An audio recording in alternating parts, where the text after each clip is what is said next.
Don தமிழொலியில் புத்தம்புது நிகழ்ச்சிகளை உடனுக்குடன் பார்த்து மகிழ எமது ஃபேஸ்புக் மற்றும் யூடியூப் பக்கத்தை லைக் செய்யுங்கள். வணக்கம் நேர்களே, இன்றைய பத்திரிகைகள் நிகழ்ச்சியில் இன்றைய காலை பொழுதில் உங்கள் இல்லைத்திரைகளில் உங்களை சந்தித்திருப்பதில் மிக்க மகிழ்ச்சி.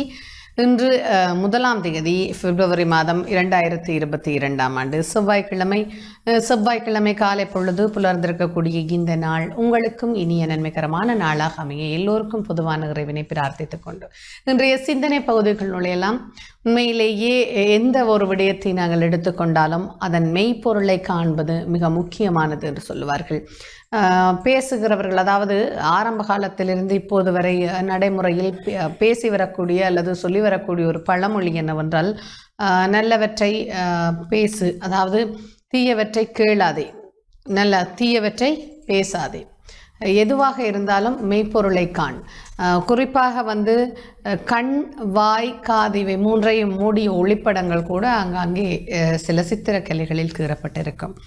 தீயவை எவையும் உள்ளே நீ எடுத்துக்கொள்ளாதிரு என்கிற வகையில்.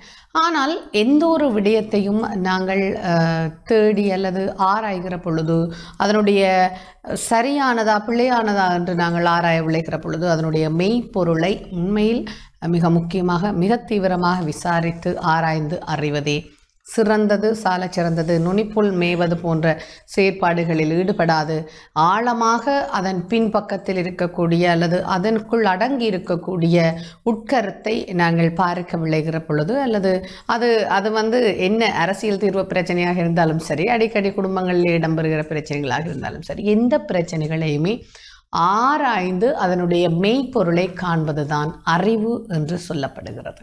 இந்த நற்சிந்தனையை இன்று உங்களுக்கு வழங்கியது நெஸ்டமால்ட் பலம் நலம் சக்தி. இன்றைய காலை பொழுதில் உங்களோடு தொடர்ச்சியாக நாங்கள் இன்றைய யாழ் பிராந்தியத்திலிருந்து வெளியாக இருக்கக்கூடிய பிரதான பத்திரிகைகளினுடைய முக்கிய முதன்மை செய்திகளை இணைக்கவிருக்கிறோம். இன்றைய நிகழ்ச்சியில் ஈழநாடு, வலம்புரி, உதயன், தினக்குரல் ஆகிய பத்திரிகைகள் எங்கள் கரங்களில். முதலில் ஈழநாடு பத்திரிகையின் பிரதான தலைப்பு என்ன கூறுகிறது? உத்தேச அரசியலமைப்பின் மூலம் இனப்பிரச்சினைக்கு தீர்வு கிடைக்காது, அரசின் பங்காளி தலைவர் திஸ்ஸ விதாரண. காணாமலாக்கப்பட்டோருக்கு நீதி அரசின் பொறுப்பு, காணாமலாக்கப்பட்டோருக்கான நீதி அரசின் பொறுப்பு, இனப்பிரச்சினைக்கு தீர்வு பொது கட்டமைப்பு அவசியம். அந்த திஸ்ஸ விதாரணவை மேற்கோள் காட்டி அந்த செய்தி இடம்பெற்றிருக்கிறது. அவர் லங்கா சமசமாஜ கட்சியின் தலைவர், நாடாளுமன்ற உறுப்பினர், பேராசிரியராக இருக்கிறார். ஆகவே உத்தேச அரசியலமைப்பின் மூலம்தான் இனப்பிரச்சனைக்கு தீர்வு கிடைக்காது, காணாமல் ஆக்கப்பட்டோருக்கான நீதி அரசின் வழங்க வேண்டியது அரசாங்கத்தினுடைய பொறுப்பு, இனப்பிரச்சனை தீர்வுக்கு ஒரு பொது கட்டமைப்பு அல்லது பொது பொறிமுறை ஒன்று அவசியம் என்று அவர் தெரிவித்திருக்கிறார். மேலும் வலம்புரி பத்திரிகை இன்று பிரதான தலைப்பை இலங்கையை ஐநா இம்முறை இருக்கும், இலங்கைக்கான ஐநா பதிவிட பிரதிநிதி ஹனா சிங்கர் தெரிவிப்பு என்றவாறு வலம்புரி பத்திரிகை பிரதான தலைப்பிட்டிருக்கிறது. அதாவது இம்முறை இருக்கும் என்று சொல்லி ஒவ்வொரு வருடங்களும் ஐநாவினுடைய அறிக்கைகள் ஆங்காங்கே இடையிடையே வெளியிட்டு வருவது வழமைதான்.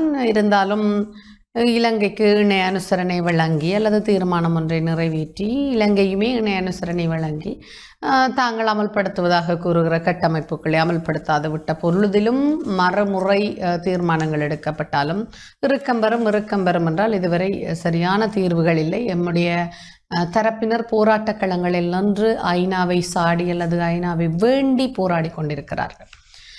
உதயன் பத்திரிகை இன்று என்ன தலைப்பிட்டிருக்கிறது பார்க்கலாம். 13 முழுமையாக நடைமுறைப்படுத்தல், தமிழ் கட்சிகளின் கடிதம் வெறும் ஊடக கண்காட்சியே, அன்றே செய்யாத இந்தியா இப்போது எப்படி செய்யும், எள்ளி நகையாடுகிறார் ரணில். ஒருபுறம் இந்த 13வது திருத்தச் சட்டத்திற்கு எதிராக தமிழ் தேசிய மக்கள் முன்னணி இங்கு ஆர்ப்பாட்டங்களில் ஈடுபட்டு வருகிறது. மறுபுறம் இந்த கட்சி தலைவர்கள் இப்போதுதான் ஒரு வரிசையில் ஒருமித்து இந்த கடிதத்தை அனுப்பி வைத்திருக்கிறார்கள். இன்னொரு புறம் அரசு தரப்பு 13ஐயே நாங்கள் புதிய அரசியலமைப்பில் நீக்குவோம் என்கிறதான தலைப்புச் செய்திகள் கூட தென்னிலங்கை ஊடகங்களில் பிரதான தலைப்புகளாக வந்த பின்னர் அதனை மறுக்கிறது. மறுபுறம் இப்போது தமிழ் கட்சிகளின் கடிதம் வெறும் ஊடக கண்காட்சி என்று எள்ளி நகையாடுகிறார் முன்னாள் இந்த நாட்டினுடைய பிரதமர், இந்நாள் நாடாளுமன்ற உறுப்பினர், ஐக்கிய தேசிய கட்சி பாரம்பரிய கட்சியினுடைய தலைவர். தொடர்ச்சியாக பார்க்கலாம். தினக்குரல் என்ன தலைப்பட்டிருக்கிறது? இந்திய மீனவர் அத்துமீறலை கண்டித்து பெரும் போராட்டம், வடபராட்சியில் வீதி மறியல், கடற்றொழிலுக்கு செல்லாமல் புறக்கணிப்பு என்றவாறு பிரதான தலைப்புச் செய்தியை இங்கு தினக்குரல் தாங்கி இருக்கிறது. மொத்தமாக வெவ்வேறான செய்திகள், அதாவது தமிழ் கட்சிகளின் கடிதம் தொடர்பில், இந்திய மீனவர்களின் அத்துமீறல் தொடர்பில், ஐநா இலங்கை இந்த முறை இருக்கும் என்பது தொடர்பில், அதேவேளை உத்தேச அரசியலமைப்பின் மூலம் இனப்பிரச்சினைக்கு தீர்வை காண முடியாது என்று பேராசிரியர் திஸ்ஸ வித்தாரணவை மேற்கோள் காட்டிய செய்திகள் இன்றைய பிரதான தலைப்புகளாக இன்றைய பத்திரிகைகளில் இடம் பிடித்திருக்கின்றன. முதலில் ஈழநாடு பத்திரிகையினுடைய விரிவாக்கத்திற்கு செல்லலாம். உத்தேச அரசியல் அமைப்பின் மூலம் இனப்பிரச்சினைக்கு தீர்வு கிடைக்காது, அரசின் பங்காளி கட்சி தலைவர் திஸ்ஸ வித்தாரண என்ற தலைப்பில் அந்த செய்தி விரிவதை நாங்கள் அவதானிக்க முடிகிறது. காணாமலாக்கப்பட்டோருக்கான நீதி அரசின் பொறுப்பு, இனப்பிரச்சினை தீர்வுக்கு பொது கட்டமைப்பு அவசியம். காணாமலாக்கப்பட்டோர் விவகாரத்திற்கு தீர்வு வழங்க வேண்டிய பொறுப்பு அரசாங்கத்திற்கு முழுமையாக உள்ளது. நாம் வாக்குறுதி வழங்கவில்லை என ஒருபோதும் தட்டிக்கழிக்க முடியாது. உத்தேச அரசியலமைப்பில் இனப்பிரச்சினைக்கு தீர்வு கிடைக்கப்பெறும் என்று இதுவரையில் நான் நம்பவில்லை என்று அரசாங்கத்தின் பங்காளி கட்சியான லங்கா சமசமாஜ கட்சியின் தலைவரும் பாராளுமன்ற உறுப்பினருமான பேராசிரியர் திஸ்ஸ வித்தாரணா தெரிவித்தார். உத்தேச அரசமைப்பு உருவாக்கம் காணாமலாக்கப்பட்டோர் விவகாரம் தொடர்பில் வினவிய போதே அவர் மேற்கண்டவாறு குறிப்பிட்டார். மேலும் யுத்த சுவடுகளை நட்டஇட்டால் மாத்திரம் ஈடு செய்ய முடியாது. இறுதிக்கட்ட யுத்தத்திலும் அதற்கு முற்பட்ட காலத்திலும் காணாமலாக்கப்பட்டோர் தொடர்பில் காலமாக பேசப்பட்டு வருகிறதை தவிர இறுதி தீர்மானம் இதுவரையில் காணப்படவில்லை. காணாமலாக்கப்பட்டோரின் உறவினர்கள் பல ஆண்டு காலமாக நீதி கோரிய போராட்டத்தில் ஈடுபடுவது கவலைக்குரியது. காணாமலாக்கப்பட்ட உறவுகளுக்கு நேர்ந்தது என்ன என்பதை தெரிந்து கொள்ளும் முழு உரிமையும் அவர்களின் உறவினர்களுக்கு உண்டு. நல்லாட்சி அரசாங்கத்தின் காலத்தில் காணாமலாக்கப்பட்டோர் விவகாரத்தில் ஆரோக்கியமான முன்னேற்றம் காணப்பட்டது என்பதை அரசியலுக்கு அப்பாற்பட்ட நிலையிலிருந்து ஏற்றுக்கொள்ள வேண்டும். 2009 இறுதி யுத்தம் முடிவடைந்ததை தொடர்ந்து இனப்பிரச்சினைக்கு தீர்வு காண சர்வகட்சி குழு மாநாட்டில் முன்னெடுக்கப்பட்ட தீர்மானங்களை செயற்படுத்தியிருந்தால், இறுதி யுத்தம் முடிவடைந்த பின்னர் இனப்பிரச்சினைக்கு தீர்வு காண சர்வகட்சி குழு மாநாட்டில் முன்னெடுக்கப்பட்ட தீர்மானங்களை செயற்படுத்தி இருந்தால், யுத்தத்தை அடிப்படையாக கொண்டு தோற்றம் பெற்ற பல பிரச்சனைகளுக்கு தீர்வு பெற்றிருக்க முடியும். காணாமலாக்கப்பட்டோர் விவகாரத்திற்கு தீர்வு வழங்க வேண்டிய பொறுப்பு அரசாங்கத்திற்கு உண்டு. நாம் வாக்குறுதி வழங்கவில்லை என ஒருபோதும் தட்டிக்கழிக்க முடியாது. காணாமலாக்கப்பட்டோரின் உறவினர்கள் அரசாங்கத்திடமிருந்து நியாயத்தை முழுமையாக எதிர்பார்க்கிறார்கள்.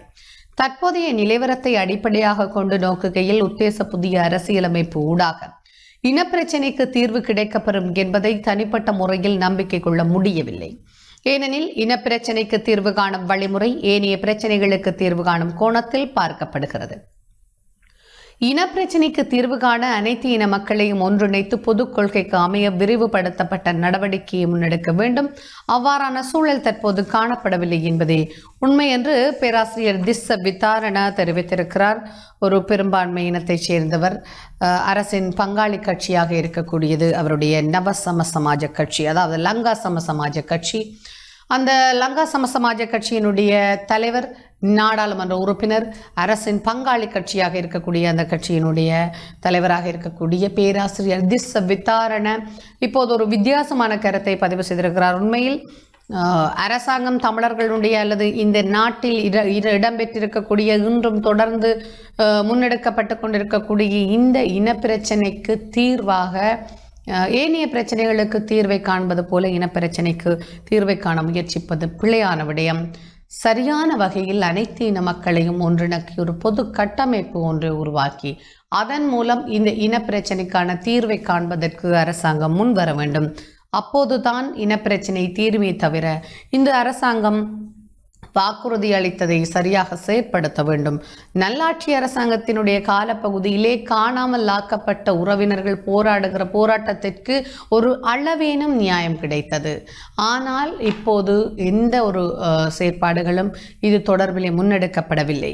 ஆகவே இனப்பிரச்சினைக்கான தீர்வை காண்பதற்கு ஒரு பொது கட்டமைப்பு அவசியம் என்பதை பேராசிரியர் திஸ்ஸ வித்தாரண வலியுறுத்தி இருக்கிறார். அவர் அரசின் பங்காளி கட்சியினுடைய தலைவராக இருக்கின்ற ஒரு விடயத்தை நாங்கள் இங்கு குறிப்பிட்டாக வேண்டும்.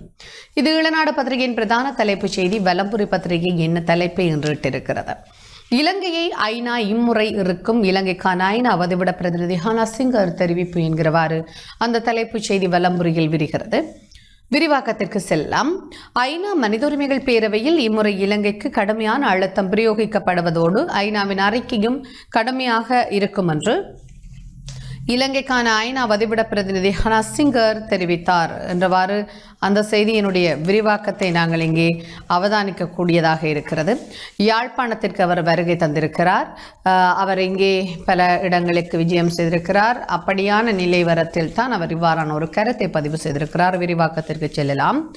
யாழ்ப்பாணம் வருகை தந்துள்ள ஐநாவின் இலங்கைக்கான வதிவிட பிரதிநிதி ஹனசிங்கர் நேற்று தமிழ் தேசிய மக்கள் முன்னணியின் தலைவர் கஜேந்திரகுமார் பொன்னம்பலத்தை சந்தித்து கலந்துரையாடினார். இச்சந்திப்புக்கு பின் ஊடகங்களுக்கு கருத்து தெரிவித்த முன்னணியின் தலைவர் கஜேந்திரகுமார் பொன்னம்பலம், அரசியல் விடயங்கள், உரிமை சார்ந்த விடயங்கள் தொடர்பில் பேசியுள்ளோம். 13ஆம் திருத்தத்தை ஏற்றுக்கொள்கிற தமிழ் கட்சிகளின் நடவடிக்கை சம்பந்தமாகவும் தமிழ் மக்கள் வழங்கிய ஆணைக்கு மாறாக நடைபெறுகிற விடயம் தொடர்பிலும் பேசியுள்ளோம். இந்திய மீனவர்கள் அத்துமீறி மீன்பிடியில் ஈடுபடும் போது இலங்கை கடற்படை அதனை தடுக்காமல் அசண்டை இனமாக செயற்படுவது தொடர்பாகவும் தமிழ் தேசிய அரசியலில் ஈடுபாடு கொண்ட பெண்களுக்கு வரும் மோசமான பழிவாங்கல் சம்பந்தமாகவும் தெரிவித்துள்ளோம்.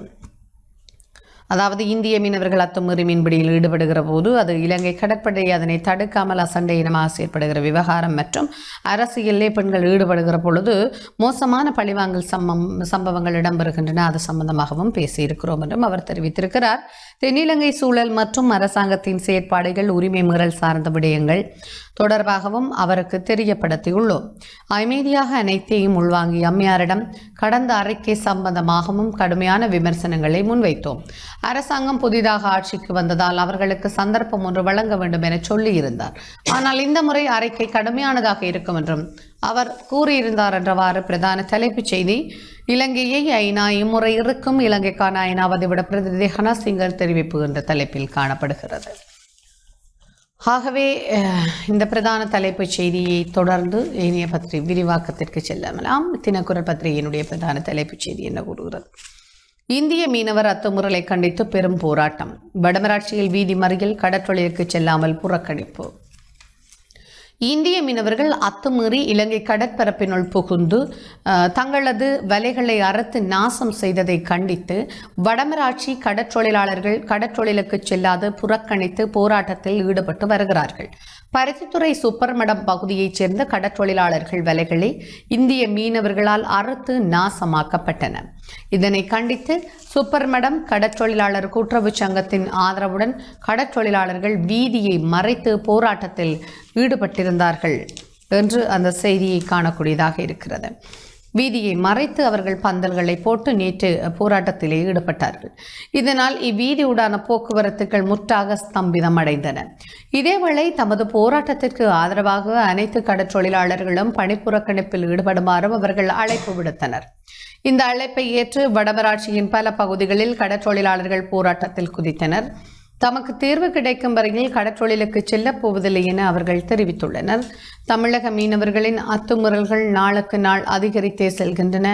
மீனவர்களின் அத்துமீறல்களை கட்டுப்படுத்துமாறு பல்வேறு தரப்பினரிடமும் தொடர்ச்சியாக பல்வேறு தடவைகள் கோரிக்கைகளை முன்வைத்தோம். பல கட்டங்களாக போராட்டங்களை முன்னெடுத்தோம். இது எதற்குமே பயனில்லை என கூறி போராட்டத்தில் ஈடுபட்டவர்கள் போராட்டத்தில் தொடர்ச்சியாக ஈடுபட்டனர். இந்திய மீனவர்களை கட்டுப்படுத்தவோ அவர்களை தடுத்து நிறுத்தவோ எவரும் காத்திரமான நடவடிக்கைகளை அத்தோடு அத்துமீறி எமது எல்லைக்குள் நுழையும் மீனவர்கள் மீது தாக்குதல் நடத்தி அவர்களை விரட்டியடிக்க எம்மால் முடியும். ஆனால் நாட்டின் சட்ட திட்டங்களுக்கு கட்டுப்பட்டும் நாட்டின் நற்பெயருக்கு களங்கம் ஏற்படுத்தக்கூடாது என்ற எண்ணத்திலேயும் நாம் பொறுமை காக்கிறோம். அத்துமீறும் மீனவர்களை அவர்களின் படகுகளுடன் சிறை பிடித்து எமது கரைக்கு கொண்டு வரவும் எம்மால் முடியும். இதனை தவிர்க்க சம்பந்தப்பட்ட தரப்பினர் உரிய நடவடிக்கைகளை எடுக்க வேண்டும்.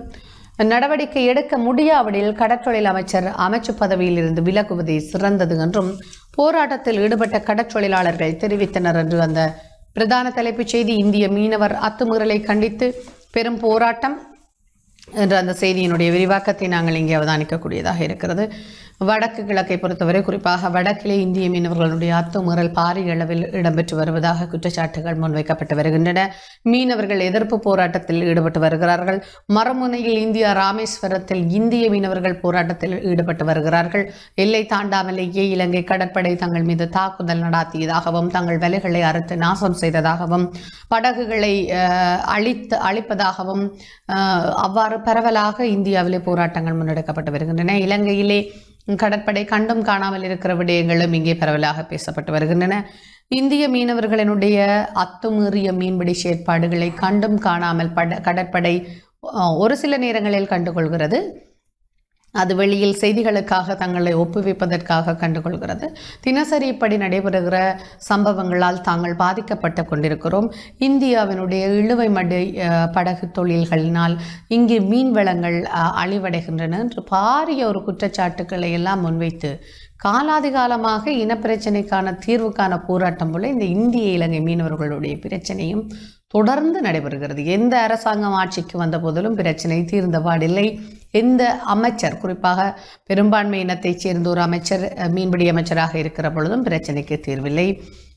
எம்முடைய மொழியை பேசக்கூடிய தமிழ் அமைச்சர் மீன்பிடி அமைச்சராக இருக்கிற பொழுதும் பிரச்சனைக்கு தீர்வில்லை. மீன்பிடி அமைச்சை கேட்டால் கடற்படையும் அதாவது கடற்படையினர் நீதியமைச்சு வெளிவிவகார அமைச்சு பேச வேண்டும். இது ஒரு இரு நாடுகளுக்கு இடையிலான அயல் உறவு கொள்கைக்குள் இருக்கக்கூடிய பிரச்சனை. வெறுமனே இந்திய இலங்கை மீனவர் பிரச்சனை இல்லை இருக்கிறார். நீதியமைச்சர் அலி சஃப்ரி இங்கு விஜயம் செய்த போது இதே விடயத்தை அப்படியே பதிவு செய்து மாறி, அதாவது மீன்பிடி அமைச்சு, இலங்கை கடற்படை, வெளிவிவகார அமைச்சு இந்தியாவுடன் பேச வேண்டும். இப்படி மாறி மாறி மாறி என்ன அந்த வடிவேலினுடைய நகைச்சுவை போல அமைந்திருக்கிறது இந்திய இலங்கை மீனவர்களினுடைய பிரச்சனைக்கான தீர்வு. இதை கண்டுகொள்ளாமல் தொடர்ச்சியாக விடுகிற பொழுது பாதிக்கப்பட்டு கொண்டிருக்கக்கூடியது இந்திய என்னவாக இருந்தாலும் இந்தியாவிலும் தமிழ் பேசுகிற மீனவர்கள், இலங்கையிலும் தமிழ் பேசுகிற மீனவர்கள். தொடர்ந்து பார்க்கலாம். உதயன் பத்திரிகை பிரதான தலைப்பட்டிருக்கக்கூடிய செய்தி 13 முழுமையாக நடைமுறைப்படுத்தல் தமிழ் கட்சிகளின் கடிதம் வெறும் ஊடக கண்காட்சியே. அன்றைய செய்யாத இந்தியா இப்போது அப்படி செய்யும் வெள்ளி நகையாடுகிறார் ரணில். ஒரு ஒளிப்படமும் இங்கு பிரசுரிக்கப்பட்டிருக்கிறது. ரணிலினுடைய விடயம், அவர் ஐக்கிய தேசிய கட்சியிலே இருந்து கொண்டு ஒரு நாடாளுமன்ற உறுப்பினருக்கான ஒரு ஆசனத்தை கூட பெற்றுக்கொள்ள முடியவில்லை என்கிறதில் மிக மிக எள்ளி நகையாடப்பட்டது. அப்படியான நிலைவரத்தில் ரணில் இப்போது நாடாளுமன்ற உறுப்பினராக இருந்து கொண்டு தமிழ் கட்சிகளினுடைய விவகாரத்தை எள்ளி நகையாடி தங்களுக்குள்ளே இன்புற்று கொண்டிருப்பதை விமர்சிப்பதற்கான வார்த்தைகள் இல்லை என்றுதான் சொல்லலாம். அன்றே செய்யாத இந்தியா இப்போது எப்படி செய்யும் என்கிற கேள்வி ஒருவேளை பொருத்தமானதாக இருக்கலாம். இந்தியாவின் வெளிநாட்டு கொள்கையுடன் இலங்கையின் விவகாரத்தில் தலையீடு செய்வதற்கான சந்தர்ப்பம் வரையறைக்கு உட்பட்டது. அதாவது இந்தியாவின் வெளிநாட்டு கொள்கையுடன் இலங்கையின் விவகாரத்தில் தலையீடு செய்வதற்கான சந்தர்ப்பம் வரையறைக்கு உட்பட்டது. 13வது திருத்தத்தை அறிமுகப்படுத்திய போது அதனை முழுமையாக நடைமுறைப்படுத்த இந்தியாவால் முடியவில்லை. தற்போது அதனை விட அதிகமாக ஒன்றும் செய்துவிட முடியாது. பாருங்கள், 13வது திருத்தத்தை அறிமுகப்படுத்திய போது அதனை முழுமையாக நடைமுறைப்படுத்த இந்தியாவால் ஒன்றும் செய்ய முடியவில்லை. தற்போது அதனை விட அதிகமாக ஒன்றும் செய்ய முடியாது என்றவாறு அவர் அந்த செய்தியிலே பல்வேறு விடயங்களை தெரிவித்திருக்கக்கூடிய அந்த கருத்தை நாங்கள் இங்கே பார்க்கிறோம். இவ்வாறு முன்னாள் பிரதமரும் ஐக்கிய தேசிய கட்சியின் தலைவரும் நாடாளுமன்ற உறுப்பினருமான ரணில் விக்ரமசிங்க உதயன் பத்திரிகைக்கு தெரிவித்தார். தமிழ் தேசிய பிரச்சினைக்கு நீடித்து நிலைக்கக்கூடிய அரசியல் தீர்வை பெறுவதற்கு இந்தியாவின் தலையீட்டை கோரி தமிழ் தேசிய கூட்டமைப்பு உட்பட 6 தமிழ் தேசிய கட்சிகளால் இந்தியாவிடம் கையளிக்கப்பட்டுள்ள கூட்டு ஆவணம் தொடர்பில் வினவிய போதே அவர் இவ்வாறு குறிப்பிட்டார். அவர் மேலும் தெரிவிக்கையில், தேசிய இனப்பிரச்சினைக்கு உள்ளக தீர்வு பொறிமுறையே இந்தியா விரும்புகிறது. அந்த எல்லையை மீறி இது விடயத்தில் அந்நாடு செயற்படாது என்றே நம்புகிறேன். 13வது திருத்தத்தை அறிமுகப்படுத்திய போது அதனை முழுமையாக நடைமுறைப்படுத்த இந்தியாவால் முடியாமல் போனது. தற்போது அதனை விட அதிகமாக ஒன்றும் செய்துவிட முடியாது. எனவே தற்போது முன்னெடுக்கும் முயற்சி ஊடக கண்காட்சி மட்டுமே. எனினும் தமிழ் மக்களும் இலங்கையர்களே, அந்த அடிப்படையில் அவர்களின் பிரச்சனைக்கும் நியாயமான தீர்வு காணப்பட வேண்டும் என்றவாறு காணப்படுகிறது. இந்த செய்தியினுடைய விரிவாக்கம் இப்படி அமைந்திருக்கிறது. உண்மையில் அன்று 13வது திருத்தச் சட்டத்தை அறிமுகப்படுத்திய போது அதனை முழுமையாக நடைமுறைப்படுத்துவதற்கு இந்தியா எந்த ஒரு விடயங்களையும் முன்னெடுக்கவில்லை. இப்போது அதனை விட ஒன்றும் அதிகமாக செய்துவிட முடியாது என்று கருத்து தெரிவித்திருக்கிறவர் இந்த நாட்டினுடைய முன்னாள் பிரதமர். தமிழ் மக்களினுடைய பிரச்சினைக்கு தீர்வு காணப்பட வேண்டும் என்று கூறுகிறவர் எத்தனையோ முறை ஆட்சி அதிகாரத்தில் இருந்திருக்கிறார். தவிர கடந்த நல்லாட்சி அரசாங்கத்தில் கூட புதிய அரசியலமைப்பு உருவாக்கத்திற்காக பாரிய பிரயத்தனங்கள் தமிழ் தரப்பினரால் முன்னெடுக்கப்பட்டன. அந்த பிரயத்தனங்களின் போது தமிழ் தேசிய கூட்டமைப்பினர் பல சவால்களை பல விமர்சனங்களை தமகத்தை ஏற்றுக்கொண்டிருந்தனர் அல்லது பெற்றுக்கொண்டிருந்தனர் என்று கூட கூறலாம். அந்த நல்லாட்சி அரசாங்கத்தின் காலப்பகுதியின் பின்னரான காலப்பகுதியில் ஏற்பட்ட நாடாளுமன்ற தேர்தல் அல்லது உள்ளூராட்சி மன்ற தேர்தல்களிலே பாரிய வாக்குகள் வீழ்ச்சியை ஒரு சரிவு மட்டத்தை கூட கூட்டமைப்பு சந்தித்திருந்தது. இப்படியான நிலையில் ஆட்சி அதிகாரத்தில் இருந்துவிட்டு இன்று தாங்கள் எதிரணியாக இருக்கக்கூடியவர்கள் அல்லது நாடாளுமன்றத்தில் அங்கத்துவம் பெறக்கூடியவர்கள் எல்லோரும், அது மைத்ரிபால சிறிசேனவாக இருக்கட்டும், ரணில் விக்ரமசிங்கவாக இருக்கட்டும், தங்களுடைய காலப்பகுதிகளிலே மிக மெதுவாக ஆமை வேகத்தில் முன்னெடுத்த தமிழர் இனப்பிரச்சினைக்கான தீர்வு பொதிகளை தீர்வு திட்டங்கள் குறித்து இன்று பேசுவதற்கு அருகதையற்றவர்கள் என்பது பொதுமக்களினுடைய பார்வை. நாங்கள் நிகழ்ச்சியிலே சிறிய ஒரு வர்த்தக விளம்பர இடைவெளியை எடுத்துக்கொண்டு ஏனைய பத்திரிகைகளில் இடம்பெற்றிருக்கக்கூடிய முக்கிய முதன்மை செய்திகளோடு மீண்டும் உங்களை சந்தித்தேன்.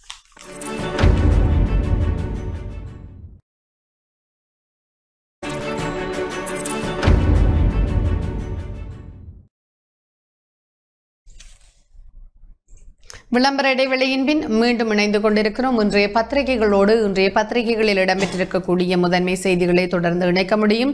ஈழநாடு பத்திரிகையில் கட்டமிடப்பட்ட ஒரு செய்தி, திருமலை கன்னியா வெந்நீரூற்று சிவன் ஆலயத்திற்கு மீண்டும் பூட்டு, தொல்பொருள் திணைக்களமே மூடியது என்கிறது போலீஸ் என்கிறவாறு ஒரு செய்தி கட்டமிடப்பட்டிருக்கிறது ஈழநாட்டின் முற்பக்கத்தில். விரிவாக்கம், திருகோணமலை கன்னியா வெந்நீரூற்று சிவன் ஆலயத்திற்குள் பக்தர்கள் செல்ல முடியாதவாறு பூட்டப்பட்டுள்ளதாக அங்கிருந்து வரும் தகவல்கள் தெரிவிக்கின்றன. தொல்பொருள் அமைச்சு கோயிலை மூடுமாறு பணித்தமையால் தொல்பொருள் திணைக்களம் மூடிவிட்டு தமக்கு அறிவித்தல் வழங்கப்பட்டதாக உப்புவள்ளி போலீசார் தெரிவித்தனர். திருகோணமலை கன்னியா சிவனாலயம் தொடர்பான சர்ச்சைகள் தொடர்பில் மேல் நீதிமன்றில் ஏற்கனவே வழக்கு இடம்பெற்று வருகிறது. எனினும் ஆலயத்திற்கு சென்று வழிபடுவதற்கு முன்னர் ஏற்படுத்தப்பட்ட தடைகள் நீக்கப்பட்டன. அத்துடன் தொடர்ந்தும் பக்தர்கள் வழிபட அனுமதிக்கப்பட்டிருந்தது. இந்நிலையிலேயே இப்போது மீண்டும் ஆலயத்திற்குள் தொல்பொருள் திணைக்களத்தினர் சென்று அதனை மூட வைத்திருப்பதாக அந்த செய்தி விரிவாக்கத்தை நாங்கள் அவதானிக்கக்கூடியதாக இருக்கிறது. இந்த விடயம் தொடர்பில் திருகோணமலை தமிழர் சமூகத்தின் இணைப்பாளர் ஆர் நிக்லஸ், செய்தியாளர்கள் மற்றும் புதிய உதயம் அமைப்பின் பிரதிநிதியான SP ராஜு உள்ளிட்டோர் நேற்று முன்தினம் அந்த பிரதேசத்திற்கு பொறுப்பான உப்புவள்ளி போலீஸ் பொறுப்பதிகாரியை சந்தித்து கேள்வி எழுப்பினர். இதன்போது போலீஸ் நிலையத்திற்கும் கோயில் மூடப்பட்டமைக்கும் எவ்வித தொடர்பும் இல்லை என்றும், தொல்பொருள் அமைச்சினால் மூடுமாறு கூறப்பட்டதை அடுத்து தொல்பொருள் திணைக்கள உத்தியோகத்தர்கள் மூடி தங்களுக்கு அறிவித்தல் வழங்கினார்கள் என்றும் கூறினார். அத்துடன் சிவன் கோயில் மூடப்பட்டமை தொடர்பில் எதுவித ஆவணங்களும் போலீசாருக்கு கிடைக்கவில்லை எனவும், நேற்றைய தினமே தொல்பொருள் திணைக்களத்தினரிடம் சிவன் கோயில் மூடப்பட்டமை தொடர்பான ஆவணங்களை பெற்றுத் தருவதாகவும் போலீஸ் பொறுப்பதிகாரி மேலும் கூறினார் என்று ஆர் நிக்லஸ் தெரிவித்தார். இந்த விடயம் குறித்து தொல்பொருள் திணைக்களத்தின் திருகோணமலை பிராந்திய அதிகாரிகளிடம் வினவிய போது 2 நாட்களுக்குள் இதற்கான தீர்வு வழங்குவதாக உறுதியளித்தனர். இருந்தபோதிலும் ஆலயத்தை மூடியமைக்கான சரியான காரணங்களை அவர்கள் வழங்கவில்லை என்பது குறிப்பிடத்தக்கது என்று திருமலை கன்னியா வெந்நீரூற்று சிவன் ஆலயத்திற்கு மீண்டும் பூட்டு, தொல்பொருள் திணைக்களமே மூடியது என்கிறது போலீஸ் என்ற தலைப்பில் காணப்படுகிறது.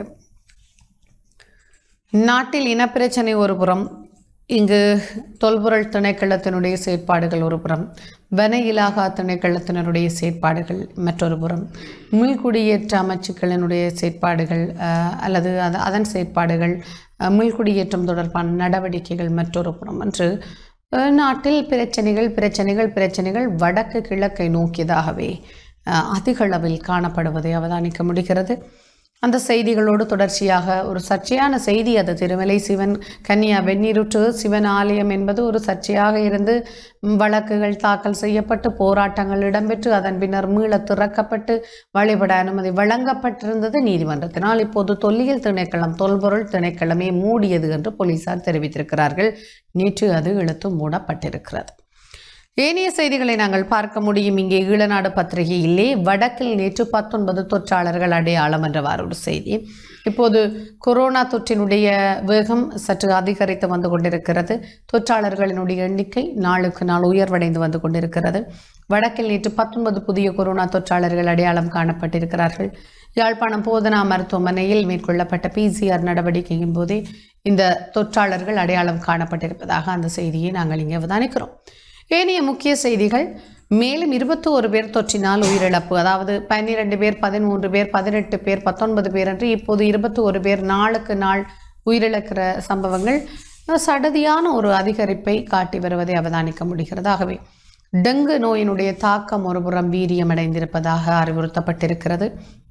இடையிடையே சீரற்ற காலநிலை காரணமாக பெய்து வருகிற இடையிடையே பெய்யக்கூடிய இந்த மழை வெற்று வெளியிலே குப்பைகளில் கழிவுகளில் இருக்கக்கூடிய வெற்று பாத்திரங்களில் தேங்கி டெங்கு நுளம்பு பெருக்கத்தை அதிகரித்து கொண்டிருக்கக்கூடிய ஒரு கட்டத்தில் சுற்றுச்சூழலை முக்கியமாக சுத்தமாக வைத்திருப்பது அவசியமானது என்கிற வலியுறுத்தல்களை சுகாதாரத்துறையினர் மாத்திரமல்ல ஒரு சமூக பொறுப்புள்ள ஊடகங்கள் என்ற வகையில் நாமும் வலியுறுத்தி வருகிறோம். அதேவேளை இங்கே ஒரு தொற்றாளர்கள் வடக்கில் கொரோனா தொற்றாளர்களுடைய எண்ணிக்கை அதிகரித்தது என்கிற செய்தி, இங்கே உயிரிழப்புகள் மேலும் தொடர்ந்து அதிகரிக்கின்றன என்கிற செய்திகள் மூலமாக நாங்கள் பார்க்க விளைகிறது.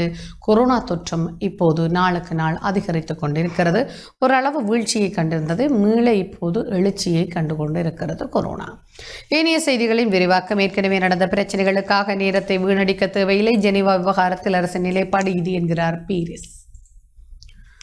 பாருங்கள், இலங்கையை ஐநா முறை இருக்கும் என்று இலங்கைக்கான ஐநாவினுடைய வதிவிட பிரதிநிதி ஹனா சிங்கர் தெரிவித்திருக்கக்கூடிய ஒரு செய்தியை இன்றைய பத்திரிகையில் இருந்து உங்களுக்கு நான் வாசித்து அளித்திருந்தேன்.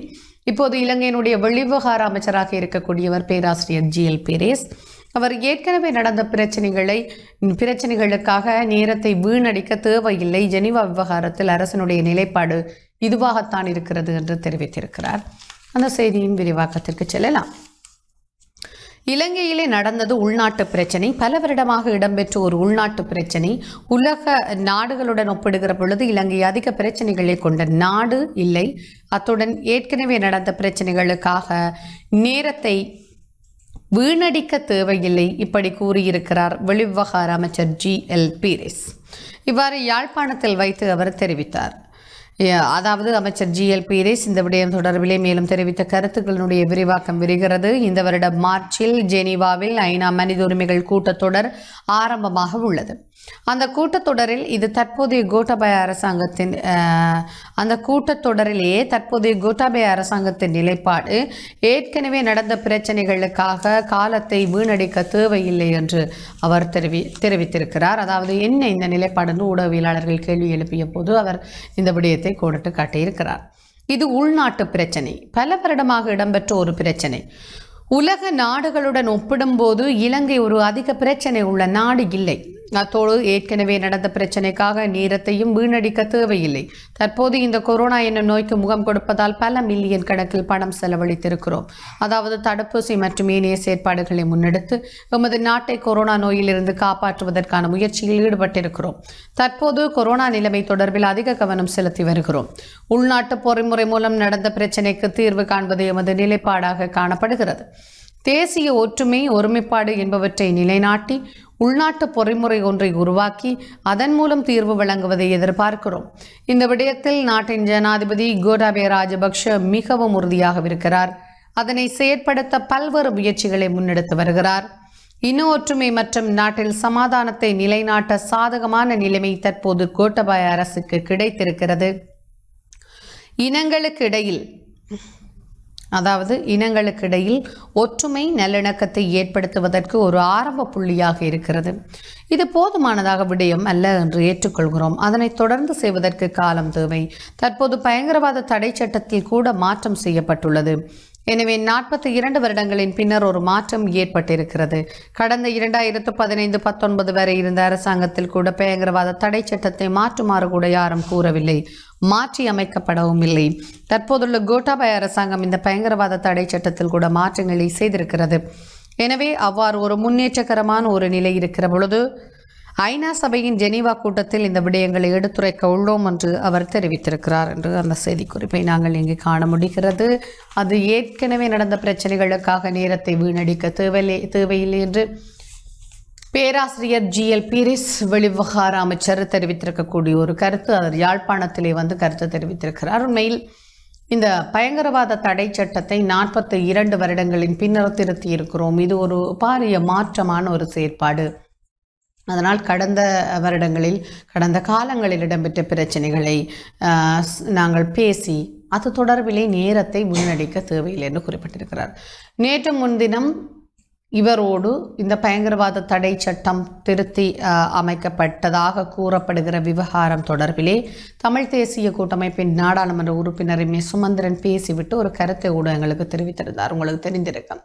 அதாவது ரிஃபார்ம் என்கிற சொல்லுக்கு, அதாவது நாங்கள் திருத்தி அமைத்திருக்கிறோம் என்கிற சொல்லுக்கு ஜிஎல் பீரிஸுக்கான ஒரு தனி, அதாவது அந்த ரிஃபார்ம் என்கிறதுக்கான ஒரு தனி கருத்தை, அது திருத்தி அமைத்தல் என்பதை தாண்டிய ஒரு புதிய விளக்கத்தை ஜிஎல் பீரிஸுக்காக அல்லது வெளிவிவகார அமைச்சருடைய இந்த கருத்துக்காக அகராதியில் சேர்க்க வேண்டியிருக்கும். ஏனென்றால் பயங்கரவாத தடை சட்டத்தில் திருத்தி அமைக்கப்பட்டதாக கூறுகிற எந்த விடயங்களும் திருத்தி அமைக்கப்படவில்லை. அது ஏற்கனவே அப்படித்தான் இருந்தது. ஆக அதை ஆழப்படைத்து அதனுடைய பொருள் உணர்ந்து அவர் அந்த விடயத்தை வெளியே கூறியிருக்கிறார். பயங்கரவாத தடை சட்டம் 42 வருடங்களுக்கு பின்னர் மீள திருத்தி அமைக்கப்பட்டதாக அரசாங்கம் கூறுகிறது. ஜெனீவா அமர்வுகள் நெருங்கிக் கொண்டிருக்கின்றன. நீதியமைச்சு வடக்கிற்கு கிழக்கிற்கு விஜயம் மேற்கொள்கிறது. இங்கு நடமாடும் சேவைகளை, காணாமலாக்கப்பட்டோர் உறவினர்களுக்கான நடமாடும் சேவைகளை கூட நீதியமைச்சு நடாத்துகிறது. மறுமுனையில் பயங்கரவாத தடை சட்டம் திருத்தி அமைக்கப்பட்டதாக ரிஃபார்ம் என்கிற வார்த்தைக்கே புதிய விளக்கத்தை அகராதியில் சேர்க்க வேண்டியதாக இருக்கும் என்று தமிழ் தேசிய கூட்டமைப்பினுடைய நாடாளுமன்ற உறுப்பினர் சுமந்திரன் சொல்கிற அளவிற்கு ஒரு விமர்சன பாங்கில் அதனை மாற்றியமைத்திருக்கக்கூடியதாக குறிப்பிட்டிருக்கக்கூடிய ஜிஎல் பீரிஸ் மேலும் சில செயற்பாடுகளை இம்முறை ஜெனீவாவில் அலட்டிக்கொள்ள தாங்கள் தேவையில்லை, அது ஏற்கனவே நடந்த பிரச்சனை, அதை கதைத்து நேரத்தை வீணடிக்க தேவையில்லை என்கிற தொனிப்பொருளில் இங்கு அந்த விடயத்தை பதிவு செய்திருக்கிறார். தமிழர் இனப்பிரச்சனை இப்படி போய்கொண்டிருக்க மறுமுனையில் அதாவது தமிழருடைய இனப்பிரச்சனைக்கு இனி ஒரு காலத்தில் தீர்வு இருக்கிறதா என்ற கேள்விதான் இருக்கிறது. ஏனென்றால் சிறு முனையிலேனும் சிறு விடயத்திலேனும் தேர்வு காண முயற்சிக்கிற பொழுது, சில கட்சிகள் கூட்டாக சேர்க்கிற பொழுது, தமிழ் கட்சிகளுக்குள்ளேயே தேசிய கட்சிகளாக தங்களை அடையாளப்படுத்தி கொண்டிருக்கக்கூடிய கட்சிகள் எங்களுடைய கொள்கை இது, எங்களுடைய செயற்திட்டம் இது, இதுதான் வேண்டும் என்று ஆரம்ப காலங்களில் இருந்து இப்போது நாங்கள் பின் வரலாறுகளை திரும்பி பார்த்தால் நேர்களுக்கு புரியும். அதாவது ஒரு உதாரணத்தை அண்மையில் நான் அறிந்து கொண்டிருந்தேன். நாங்கள் அறுசுவை உணவுக்காக ஆசைப்படுகிறோம், எனக்கு விருப்பமாக இருக்கிறது, பிரியாணி எனக்கு விருப்பமாக இருக்கிறது. ஆனால் அத்தனை உணவுகளும் என்னிடம் ஒரு காலத்தில் இருந்தது, இப்போது இல்லை. அந்த காலத்தில் எனக்கு சுவை உணவு இருந்த பொழுது அதைவிட மேலதிகமாக ஏனைய உணவுகள் தேவைப்பட்டன. அப்போது அரசுவை உணவை நான் கத்தரித்து விட்டேன். எனக்கு பிரியாணி தேவைப்பட்ட பொழுது அது இருந்தது. எனக்கு பிரியாணி தேவைப்பட்ட பொழுது அரசுவை, அதாவது பிரியாணியை விட தரம் குறைந்ததாக சில உணவுகள் இருந்தாலும் நான் அவற்றை கத்தரித்து விட்டேன். எனக்கு அந்த பிரியாணி இருக்கிற பொழுது நான் அதற்கு மேலதிகமாக ஒன்றை கோரியிருந்தேன். ஆனால் இப்போது எங்களிடம் இருக்கிறது கஞ்சி, வெறும் கஞ்சி. அந்த கஞ்சியை குடிப்பதா தட்டி விடுவதா என்பது எங்களினுடைய செயற்பாடுகளில் இருக்கிறது. நாளை திரும்பி நாங்கள் இன்னும் சில தூரம் பயணித்து விட்டு திரும்பி நின்று கஞ்சிக்காக இயங்கக்கூடாது.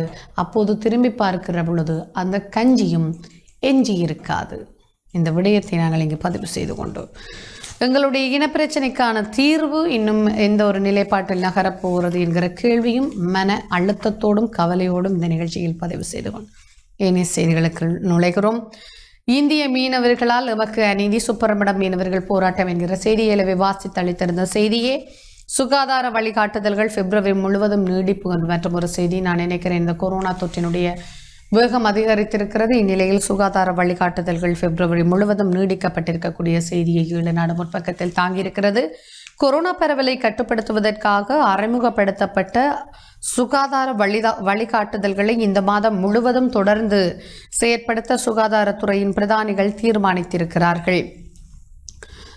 நாட்டில் கொரோனா தொற்று தொடர்ச்சியாக அதிகரித்து வருகிற நிலையில் இதன்படி இதுவரை நடைமுறைப்படுத்தப்பட்ட சுகாதார வழிகாட்டுதல்கள் அடங்கிய வழிகாட்டுதல்களின் சுற்றறிக்கைகள் செல்லுபடியாகும் காலம் வரும் பிப்ரவரி 28 வரை நீடிக்கப்பட்டிருக்கிறது. மக்களின் சுகாதார பாதுகாப்பை கருத்தில் கொண்டு இந்த நடவடிக்கைகள் மேற்கொள்ளப்பட்டன என்று சுகாதார அமைச்சின் சுகாதார சேவைகள் பிரதி பணிப்பாளர் நாயகம் மருத்துவர் ஹேமந்த் ஹேரத் தெரிவித்தார். டிசம்பர் மாத இறுதியில் வெளியிடப்பட்ட சுகாதார வழிகாட்டுதல்கள் அடங்கிய சுற்றறிக்கை நேற்று வரை நாடு முழுவதும் நடைமுறையில் இருந்து வந்தது. இந்நிலையில் திருத்தங்களுக்கு உட்பட்ட அதாவது சிறப்பு காரணங்களுக்கு மட்டும் இந்த சுற்றறிக்கை பிப்ரவரி 28 வரை தொடர்ந்து அமுலில் இருக்கும் என்றும் அவர் குறிப்பிட்டார். இந்த கட்டுப்பாடுகள் மற்றும் சுகாதார வழிகாட்டுதல்களை பொதுமக்கள் கடைபிடிக்குமாறு சுகாதார சேவைகள் பிரதிபலிப்பாளர் நாயகம் கேட்டுக்கொண்டார். கடந்த முறை வெளியான சுகாதார வழிகாட்டுதல்களில் குறிப்பிடப்பட்டிருந்த சில முக்கிய விடயங்கள் வருமாறு: திருமண நிகழ்வுகளின் போது மண்டபத்தின் வளமையான கொள்ளளவில் அதிகபட்சமாக 50% வரை மட்டுப்படுத்தப்பட்டுள்ளது. எந்த நேரத்திலும் இறுதிச் சடங்கில் கலந்து கொள்ள அனுமதிக்கப்படும் மொத்த நபர்களின் எண்ணிக்கை 30 மாத்திரமே. அறிவுறுத்தல்களுக்கு இணங்காத நபர்கள் அல்லது நிறுவனங்களுக்கு எதிராக தற்போதுள்ள சட்ட விதிகளின் கீழ் சட்ட நடவடிக்கை எடுக்கப்படும். உணவகங்களில் உணவருந்துவோர், கடைகள், அங்காடிகள், மருந்தகங்கள், மளிகை கடைகள் ஆகியவற்றில் அவற்றின் கொள்ளளவில் 50% அனுமதிக்கப்படுவார்கள். திரையரங்குகள் மற்றும் தொழில் பயிற்சி நிறுவனங்களில் அதன் கொள்ளளவில் 75% பேர் அனுமதிக்கப்படுவார்கள் என்று அந்த செய்தி குறிப்பை சுகாதார வழிகாட்டுதல்கள் பிப்ரவரி முழுவதும் நீடிப்பு என்கிற செய்தியில் நாங்கள் காண முடிகிறது. அருகில் மறு அறிவித்தல் வரை மின் துண்டிப்பு இல்லை என்கிற செய்தியை இன்றைய ஏழநாடு முற்பக்கத்தில் மறு அறிவித்தல் வரை திட்டமிடப்பட்ட மின் துண்டிப்பு மேற்கொள்ளப்பட மாட்டாது என பொது பயன்பாடுகள் ஆணைக்குழு அறிவித்திருக்கிறது. நேற்று வரையில் மின் துண்டிப்பு இடம்பெறாது என பொது பயன்பாடுகள் ஆணைக்குழு அறிவித்திருந்தது. அதாவது நேற்று வரையில் இடம்பெறாது என்று பொது பயன்பாடுகள் ஆணைக்குழு அறிவித்திருந்த நிலையில் அது கடந்த வியாழக்கிழமை அந்த அறிவிப்பை விடுத்திருந்தது. இதற்கமைய மின் துண்டிப்பை அமலாக்க அனுமதி வழங்குவது தொடர்பில் ஆராய்வதற்கு குறித்த ஆணைக்குழு நேற்று பிற்பகல் கூடியது. இதன்போது மறு அறிவித்தல் வரை திட்டமிடப்பட்ட மின் துண்டிப்பு மேற்கொள்ளப்பட மாட்டாது என தீர்மானிக்கப்பட்டுள்ளது.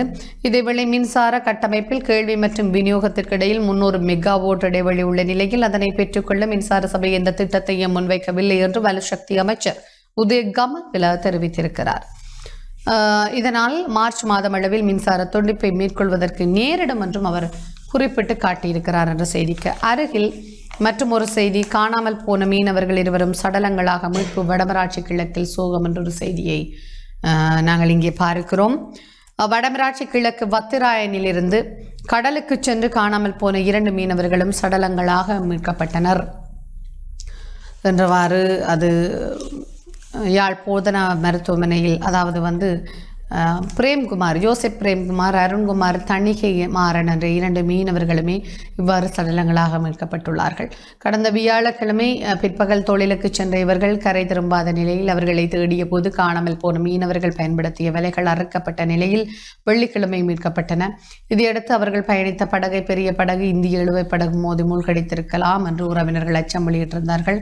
இந்த நிலையில் ஆழியோலை பகுதியில் ஒருவரின் சடலமும் கேவிலுக்கு அண்மையாக கடலில் மிதந்த நிலையில் மற்றவரின் சடலமும் மீட்கப்பட்டிருக்கின்றது. இருவரும் சடலங்களாக மீட்கப்பட்டிருக்கிறார்கள். இதன் ஒரு எதிரொலியாகத்தான் இந்திய மீனவர்களால் நமக்கு அநீதி என்று சுப்பர் மட மீனவர்கள் போராட்டத்தில் ஈடுபட்டிருக்கிற ஒளிப்படம் கூட முற்பக்கத்தில் ஈழநாட்டில் தாங்கப்பட்டிருக்கிறது. இவை இன்றைய ஈழநாடு பத்திரிகையின் முற்பக்கத்தில் பிரசுரமாக இருந்த முக்கிய முதன்மை செய்திகள். நிகழ்ச்சியில் ஒரு சிறிய வர்த்தக விளம்பர இடைவெளி எடுத்துக்கொண்டு இனிய பத்திரிகைகளின் முக்கிய செய்திகளோடு இணைகிறோம்.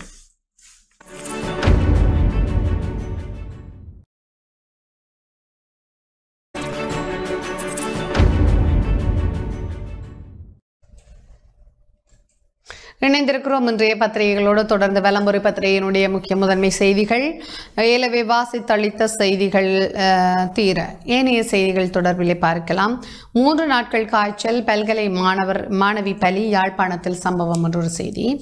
3 நாட்கள் தொடர் காய்ச்சல் காரணமாக யாழ்ப்பாணம் போதனா மருத்துவமனையில் அனுமதிக்கப்பட்ட யாழ்ப்பாணத்தைச் சேர்ந்த பல்கலைக்கழக மாணவி ஒருவர் உயிரிழந்திருக்கக்கூடிய அந்த செய்தி. சப்ரகமுவ பல்கலைக்கழக மாணவியை இவ்வாறு உயிரிழந்திருக்கிறார். இணுவில் மேற்கைச் சேர்ந்த சிவநாதன் திவாகரி வயது 23 என்ற அந்த மாணவி உயிரிழந்திருக்கிறார்.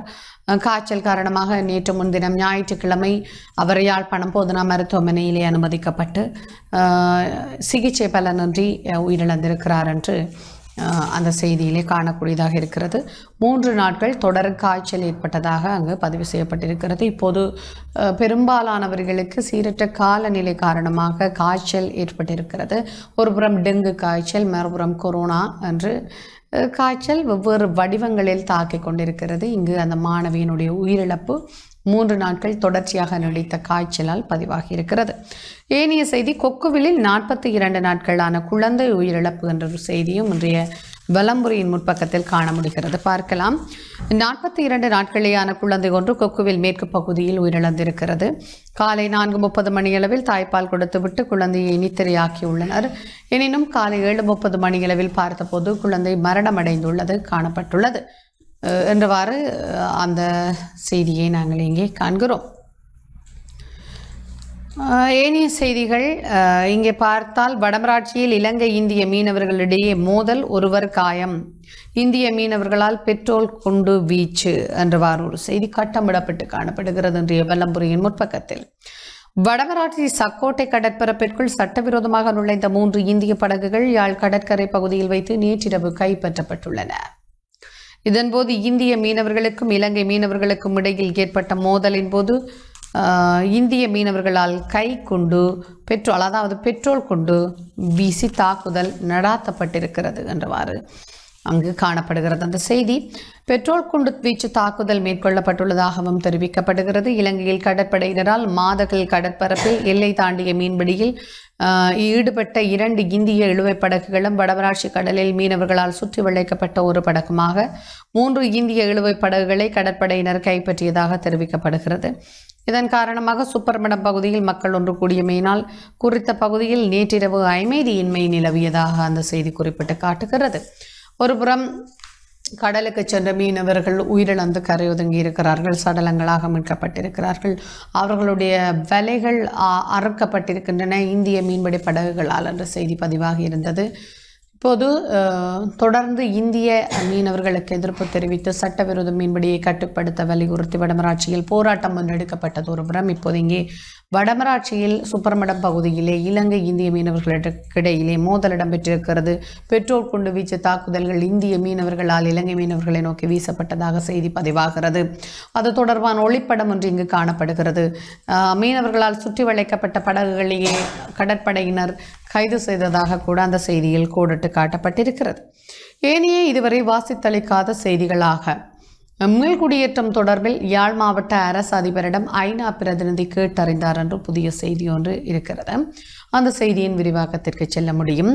யாழ்ப்பாணத்தில் தற்போது மேற்கொள்ளும் மீள்குடியேற்ற நடவடிக்கை தொடர்பாக யாழ் மாவட்ட அரசு அதிபரிடம் ஐக்கிய நாடுகளின் அபிவிருத்தி திட்ட பணிப்பாளர் கேட்டறிந்து கொண்டார் என்றவாறு யாழ்ப்பாண மாவட்ட செயலகத்திற்கு நேற்று காலை விஜயம் செய்து அவர் தொடர்பில் அந்த செய்தி பதிவாகிறது. நேற்று யாழ்ப்பாண மாவட்ட செயலகத்திற்கு விஜயம் செய்த இலங்கைக்கான ஐக்கிய நாடுகளின் அபிவிருத்தி திட்ட பணிப்பாளர் ரொபேட் யூகம் யாழ் மாவட்ட அரசு அதிபர் கணபதி பிள்ளை மகேசன் அவர்களை மாவட்ட செயலகத்தில் சந்தித்து கலந்துரையாடினார். இந்த கலந்துரையாடலில் யாழ் மாவட்டத்தின் சமகால அபிவிருத்தி மற்றும் சமூக பொருளாதார நிலைமைகள் பற்றி கேட்டறிந்ததுடன் மீள்குடியேற்ற நடவடிக்கைகளின் தற்போதுள்ள நிலைமைகள் மற்றும் எதிர்நோக்கியுள்ள சவால்கள் தொடர்பாகவும் விரிவாக கலந்துரையாடப்பட்டமை குறிப்பிடத்தக்கது.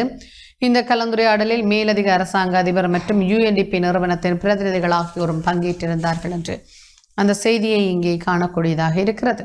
மேலும் கட்டமிடப்பட்ட செய்தி ஒன்று விளம்பரின் முற்பக்கத்தில், கிளிநொச்சியில் எரிவாயு அடுப்பு வெடித்து சிதறியது என்று காணப்படுகிறது. கிளிநொச்சி ராமநாதபுரம் 6ஆம் யூனிட் பகுதியிலே எரிவாயு அடுப்பு வெடித்து சிதறி இடம்பெற்ற ஒரு சம்பவத்தை இன்றைய வலம்புரி முற்பக்கத்தில் தாங்கியிருப்பதை அவதானிக்கக்கூடியதாக இருக்கிறது. காலை சமையலில் ஈடுபட்டு கொண்டிருந்த வேளைதான் இந்த எரிவாயு அடுப்பு வெடித்ததாக அந்த சம்பவத்தை இங்கே காணக்கூடியதாக இருக்கிறது. இவை இன்றைய வலம்புரி பத்திரிகையின் முற்பக்கத்தில் பிரசுரமாக இருந்த முக்கிய செய்திகள். ஏனைய செய்திகள் எனவே வாசித்தளித்த செய்திகளாக காணப்படுகின்றன. உதயன் பத்திரிகையை எடுத்துக்கொள்ளலாம்.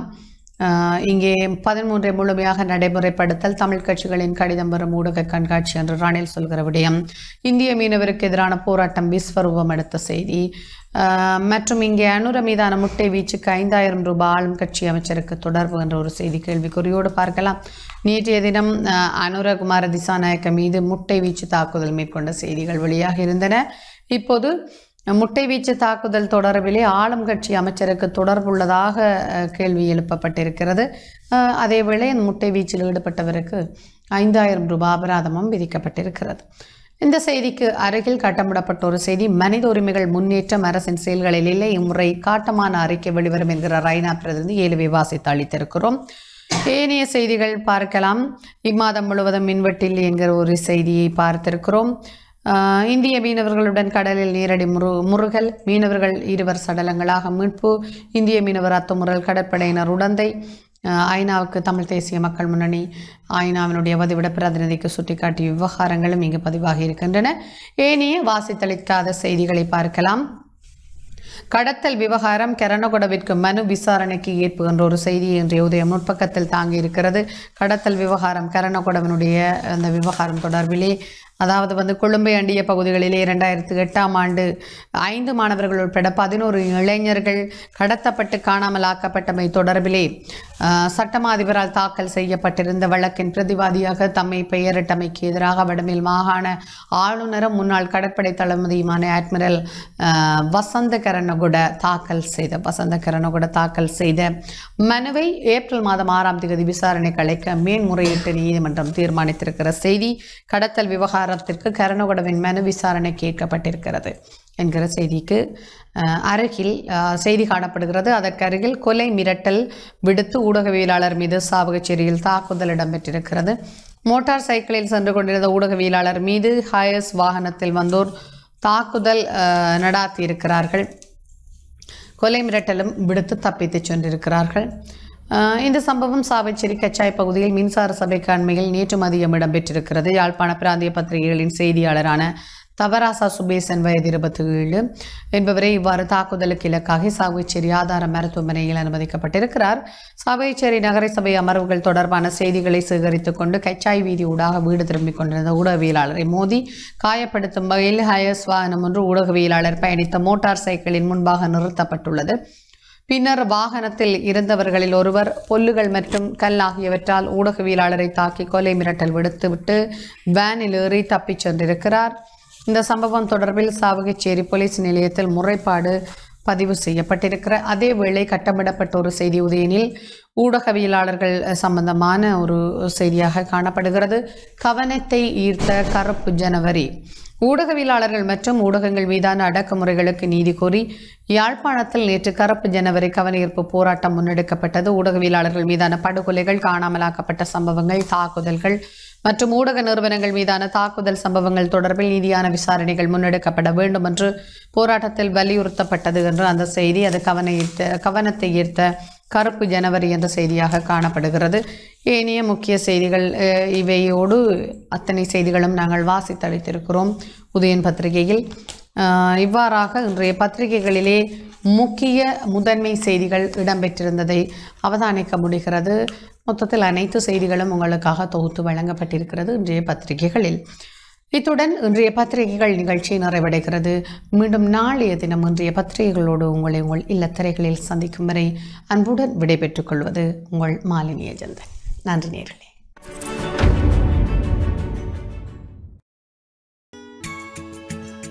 டான் தமிழொலியில் புத்தம்புது நிகழ்ச்சிகளை உடனுக்குடன் பார்த்து மகிழ எமது ஃபேஸ்புக் மற்றும் யூடியூப் பக்கத்தை லைக் செய்யுங்கள்.